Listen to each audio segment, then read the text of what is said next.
ಒಳ್ಳೆ ಹಾಲು ಜೇನಂತೆ ಜೋಡಣೆ ಆಗಿದೆ. ನಮ್ಮಲ್ಲಿ ಯಾವುದೇ ಬ್ಯಾಂಕ್ ಅಕೌಂಟ್ಗಳಿಗೆ ಸರ್ಕಾರದ ಖಜಾನೆಯಿಂದ ತೆಗೆದು ಕಳಿಸಿದ ಹಣ ಚುನಾವಣೆ ಕೆಲವೇ ದಿನಗಳಿದೆ ಅಂದಾಗ ಸರ್ಕಾರದಿಂದ ಘೋಷಣೆಯಾದ ಯಥೇಚ್ಛವಾದ ಯೋಜನೆಗಳು 20 ವರ್ಷ ಹತ್ತತ್ರ ಸಿಎಂ ಆಗಿದ್ರು ನಿತೀಶ್ ಅವರು. ಯಾವಾಗ್ಲೂ ಇಲ್ಲದ ಕಾಳಜಿ ಮಹಿಳೆಯರ ಅಕೌಂಟ್ಗೆ 10,000 ಹಾಕಬೇಕು ಅಂತ ಹೇಳಿ ಚುನಾವಣೆ ಸಮೀಪದಲ್ಲಿದ್ದಾಗ ಅನ್ಸುತ್ತೆ. ಈ ಹಣ ಗೆಲ್ಸಿರೋದು ಹಿಂಗೂ ಆರೋಪಗಳು ಬರುತ್ತೆ. ಬಂದ್ಬಿಡಿದೆ ಬರೋದೇನು ಅದು ನೋಡಿ. ಈಗ ಕಾಂಗ್ರೆಸ್ ಅವರು ಈ ಹಣ ಹಂಚೋದೆಲ್ಲ ಶುರು ಮಾಡಿದ್ದೆ ಕಾಂಗ್ರೆಸ್ ಅವರು. ಅವರು ಅಪಾರ್ಥ ಮಾಡಕ್ಕೆ ಅವ್ರಿಗೆ ಏನ್ ಅಧಿಕಾರ ಇರ್ತದೆ? ಅವ್ರು ಹಂಚ್ಬಿಟ್ಟು ಸರ್ಕಾರ ಅವ್ರು ಮಾಡ್ಬೋದು, ನಾವು ಮಾಡಬಾರ್ದಾ? ಅಂದ್ರೆ ಅವ್ರು ಮಾಡ್ಬೋದು, ನಾವು ಮಾಡಬಾರ್ದು. ಸರ್ಕಾರ ಮಾಡ್ತಾ ಇದೀವಿ ಅಂತ ಹೇಳ್ತೀವಿ. ನಿಮ್ಮ ಸಮರ್ಥನೆ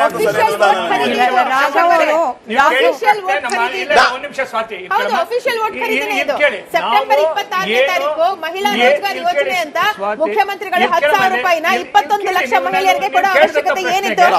ಅನಿವಾರ್ಯತೆ ಏನಿತ್ತು? ಏಕಾಏಕಿ ತಗೊಂಡ್ಬಂದಿದ್ದೇನೆ.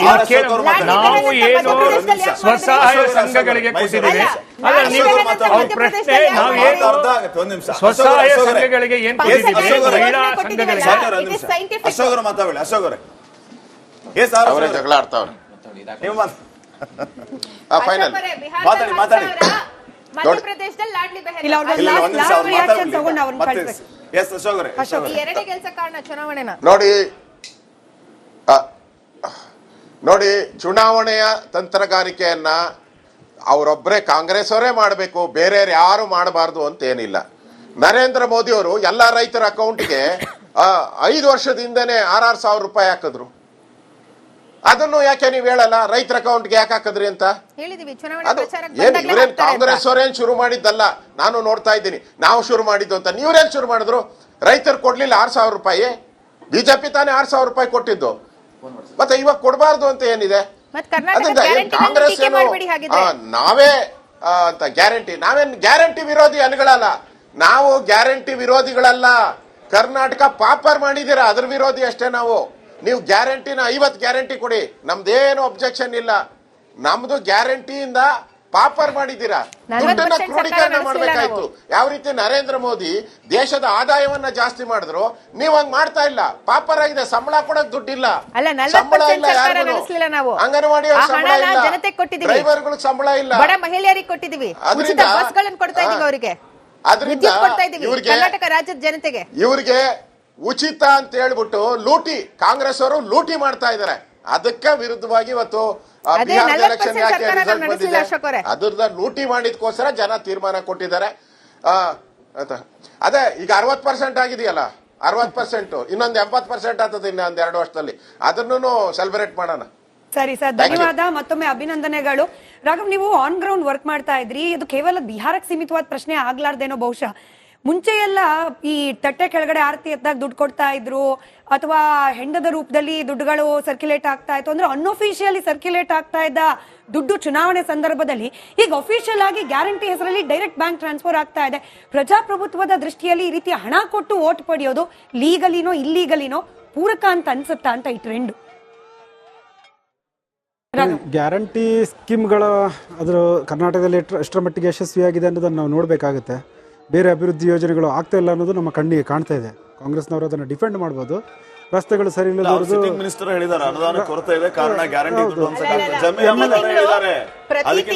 ಪ್ರತಿ ಜಿಲ್ಲೆಗೆ 1000ದಿಂದ 2,000 ಕೋಟಿ ಅನುದಾನ ಕೊಡ್ತಾ ಇದೀವಿ. ಇದು ಅಫಿಷಿಯಲ್ ರೆಕಾರ್ಡ್. ನಾನ್ ಹೇಳ್ತಾ ಇರೋದಲ್ಲ, ಮುಖ್ಯಮಂತ್ರಿಗಳು ರಿಪೋರ್ಟ್ ಅಲ್ಲಿ ಕೊಟ್ಟಿರೋದು. ಇಲ್ಲ ರಿಪೋರ್ಟ್ ಅಲ್ಲಿ ಕೊಟ್ಟಿರೋದು. ನಾನು ಕರ್ನಾಟಕ ಬಿಹಾರಕ್ಕೆ ಸೀಮಿತವಾಗಿ ಕೇಳಲಿಲ್ಲ. ಓವರ್ ಈಗ ಸಿಎಂ ಸಿದ್ದರಾಮಯ್ಯ ಅವರ ಪ್ರತಿಕ್ರಿಯೆ ಇದಾಗಿತ್ತು. ಫಲಿತಾಂಶ ಬರ್ತಾ ಇದ್ದಂಗೆ ಸಿದ್ದರಾಮಯ್ಯ ಅವರ ಪ್ರತಿಕ್ರಿಯೆ, ಮತಚೋರಿಯಿಂದಲೇ ಗೆದ್ದಿದ್ದು, ಮತಕಳ್ಳತನದಿಂದಲೇ ಎನ್ಡಿಎ ಗೆದ್ದಿದ್ದು ಅನ್ನುವಂತಹ ಸೆನ್ಸೇಷನಲ್ ಆರೋಪವನ್ನ ಸಿಎಂ ಸಿದ್ದರಾಮಯ್ಯ ಅವರು ಮಾಡ್ತಾ ಇದ್ದಾರೆ. ಮತ್ತೊಂದು ಕಡೆ ತಾವು ದೃಶ್ಯಗಳಲ್ಲಿ ಗಮನಿಸ್ತಾ ಇದ್ದೀರಿ, ವಿಜಯೋತ್ಸವವು ಕೂಡ ಮನೆ ಮಾಡಿದೆ ಅಲ್ಲಿ. ಈಗ ಒಂದು ನಿಮಿಷ, ಈಗ ಮತಗಳ ಅದೇ ನರೇಟಿವ್ ಅನ್ನು ಸೆಟ್ ಮಾಡ್ತಾ ಇದ್ದಾರೆ. ಹಾಗಾದರೆ ಗ್ರೌಂಡಲ್ಲಿ ನಿತೀಶ್ ಕುಮಾರ್ ಪರ ಇದ್ದಂಥದ್ದು, ಮೋದಿ ಪಾಪ್ಯುಲಾರಿಟಿ ಕಂಡದ್ದು, LJP JDU ಮತ್ತೆ ಡಿವೈಡ್ ಆಗೋದು, ಅದು ಸುಳ್ಳು. ಹಾಗಾದರೆ ಆ ಪ್ರಶ್ನೆಗೆ ಉತ್ತರ ಕೊಡ್ಬೇಕು ಅವರು. ಈ ನಿತೀಶ್ ಕುಮಾರ್ ಅವರ ಪಾಪ್ಯುಲಾರಿಟಿ, ನಾನು ನಿತೀಶ್ ಕುಮಾರ್ ಅವರ ಪಾಪ್ಯುಲಾರಿಟಿಯನ್ನ RJD ಸಪೋರ್ಟರ್ಸ್ ಕೂಡ ನಿತೀಶ್ ಕುಮಾರ್ ಅವ್ರ ಬಗ್ಗೆ ನೆಗೆಟಿವ್ ಆಗಿ ಮಾತಾಡೋದಿಲ್ಲ.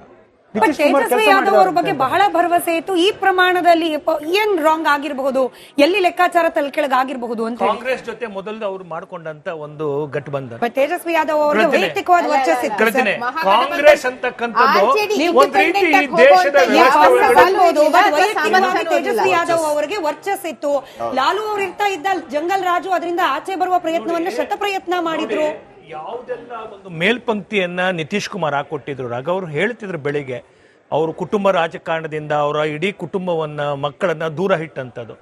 ಅದರದ್ದು ವಿರೋಧವಾಗಿ ಈ ಇಡೀ ಈ ಒಂದು ಲಾಲು ಪ್ರಸಾದ್ ಯಾದವ್ ಕುಟುಂಬ, ಲಾಲು ಪ್ರಸಾದ್ ಮುಖ್ಯಮಂತ್ರಿ, ಅವ್ರ ಮನೆಯವ್ರ ಮುಖ್ಯಮಂತ್ರಿ, ಮಗ ಮುಖ್ಯಮಂತ್ರಿ, ಮಗಳು ಮೀಸಾನ ರಾಜಕಾರಣಕ್ಕೆ ತಂದಂಥದ್ದು, ಪ್ರತಿಯೊಂದು ಅಂದ್ರೆ ಒಂದು ಕುಟುಂಬದ ಕೈ ಒಳಗಡೆ ಇಡೀ ಒಂದು ಬಿಹಾರ್ ಜನರ ಅಸ್ಮಿತೆಯನ್ನ ಕೈಯಲ್ಲಿ ಕೊಟ್ಟಂತದ್ದು.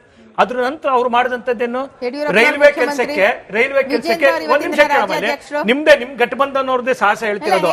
ರೈಲ್ವೆ ಕೆಲಸ ಮಾಡ್ಲಿಕ್ಕೆ ಬಡ ರೈತರ ಹತ್ರ ಜಮೀನನ್ನ ತೆಗೆದುಕೊಂಡಂತದ್ದು, ಮೇವು ಹಗರಣದಲ್ಲಿ ಜೈಲು ಹೋದಂಥದ್ದು, ಇಂಥ ಯಾವ ಒಂದು ಭ್ರಷ್ಟಾಚಾರ ಅಂದ್ರೆ ಒಂದು ಅದಕ್ಕೆ ಯಾವ್ದಾದ್ರು ಒಂದು ಹೆಸರು ಇಡಬೇಕು ಅಂತಂದ್ರೆ ಲಾಲು ಕುಟುಂಬ ಅಂತ.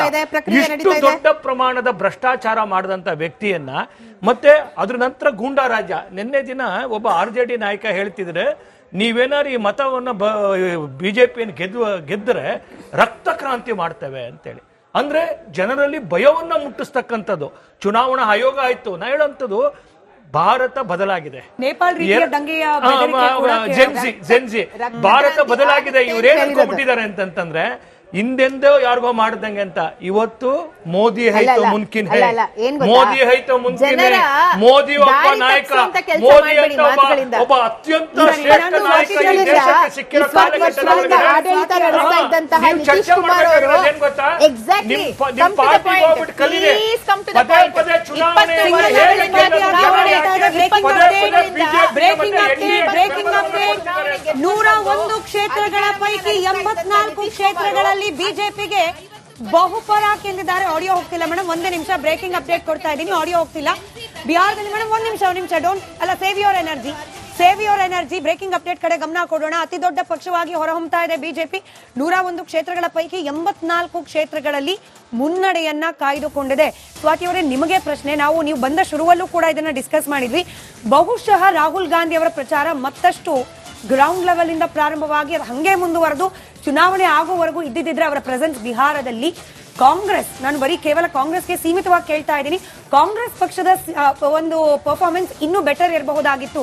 ಈಗ ನಂಬರ್ಸ್ ನೋಡಿದ್ರೆ ಹಾಗೊಂದು ಅನಿಸಿಕೆ ಬರುತ್ತೆ.